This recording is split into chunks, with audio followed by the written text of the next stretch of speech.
What's going on, guys? Welcome back to another episode. Hey, let's take a second and let's congratulate ourselves for sticking up for ourselves, for sticking up for our brothers and sisters, for sticking up for the city letter carrier as a craft. Guys, I've been saying that this decade will go down as one of the greatest decades in the labor movement history, and we have marked our spot. We have secured our page in that history book. Okay, the NALC has rejected a tentative agreement with the United States Postal Service in 2023. Okay, that will be down in the history books for this decade. It will be alongside some of the great wins that labor union, labor movement has made this decade. Okay, when you have 60 something thousand letter carriers have their voices heard, that's powerful.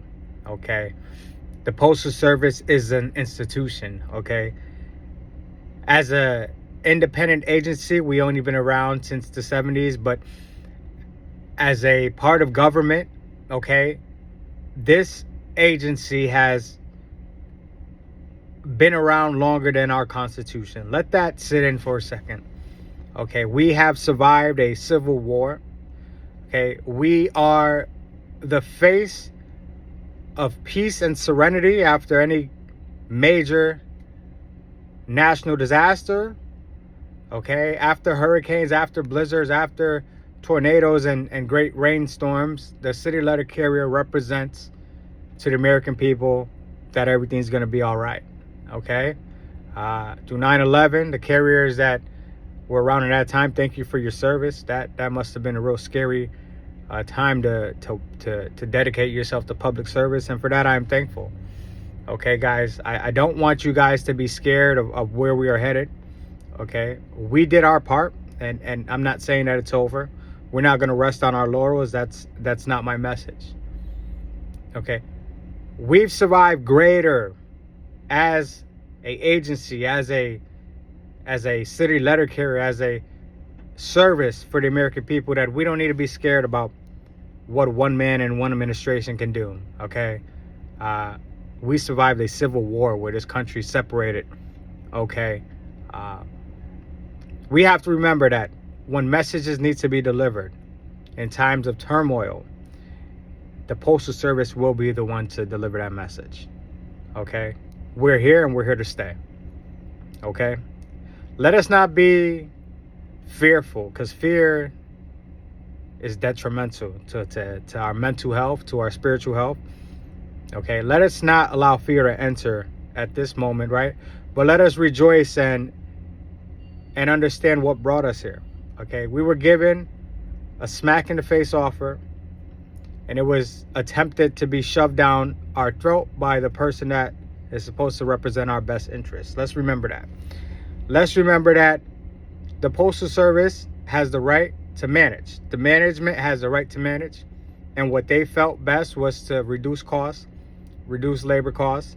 And the way that they saw that happening was by giving us a less than fair wage, okay, for the work that we do. Okay, let's not forget that throughout our time without a contract, we've still been working. Okay, some of the working conditions that we've been working through have deteriorated. Okay, many of you guys worked through the pandemic, one of the scariest times in recent history. Let us not forget that. Okay, management has that right to manage. Okay, but management does not have the right, okay, to put the burden on us because they can't manage. Okay, if they can't staff the full Postal Service, if they can't understand that people don't want to work for less than what they're offering, okay, it's not our problem that they're overburdened. Okay, we come in, we're the city letter carrier, we carry the letters, we deliver those letters, and we do what is expected, and we do the best that we can do. Okay, we work within the language of our contract, whether it's 10 hours or 12 hours a day, we punch out and we go home.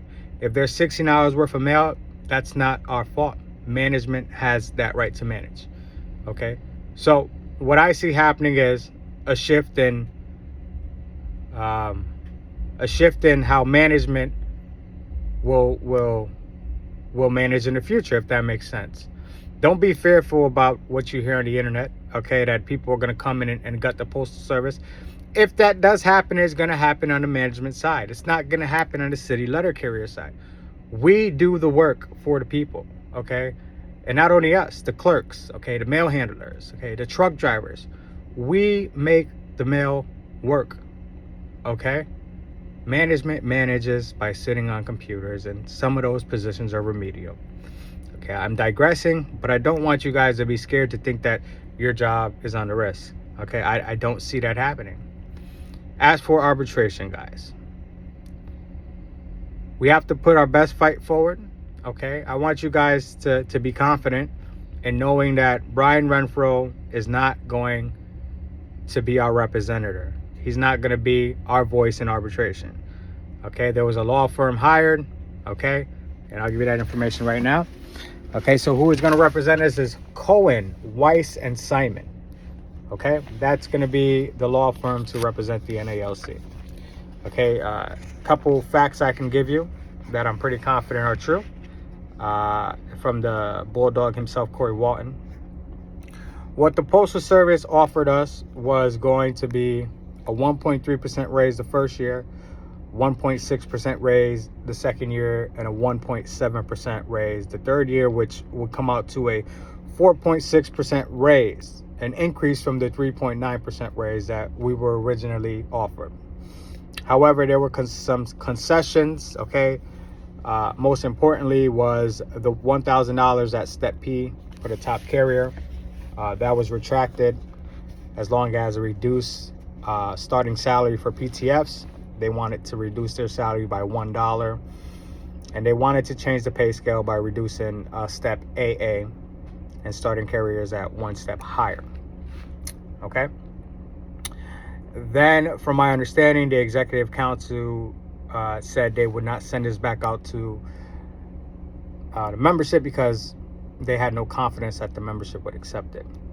Okay, so while it may seem that they went up, they actually configured the numbers to make it look like they did, but by removing that $1,000, they just added it back in the extra 0.7% raise that they came up with. Okay, the person that hurts the most at this time isn't the junior carrier, because we've already been underpaid, so that's a norm, that's a status quo right now. But the person that is hurting the most right now is the maxed out carrier. And the reason I say that is because you guys are the ones who have not received any type of raise ever since this contract expired. You see, carriers like me and carriers in between the steps, we still get our step increase throughout our 44 weeks. Okay, so in effect, we have gotten something. Okay, I think that this is the time where the maxed out carrier becomes a voice that's even louder than the voice that we have been echoing. Okay, this is the time where you guys demand that President Renfroe, if he really truly cared about this union as much as he says, and the legacy of the family members that served in the Postal Service that he claims, if he cared about this institution and this craft, he will resign. Okay, and a message can't come clearer if it comes from the men and women who have dedicated their life to this career. And what I'm saying is the maxed out senior letter carriers who have been doing this job for 20 plus years. If that memo comes from you that you guys demand Renfroe's resignation, then it's a clear message. Okay, and it's a firm message. If I was at that point in my career, that would be the message that I'll be echoing.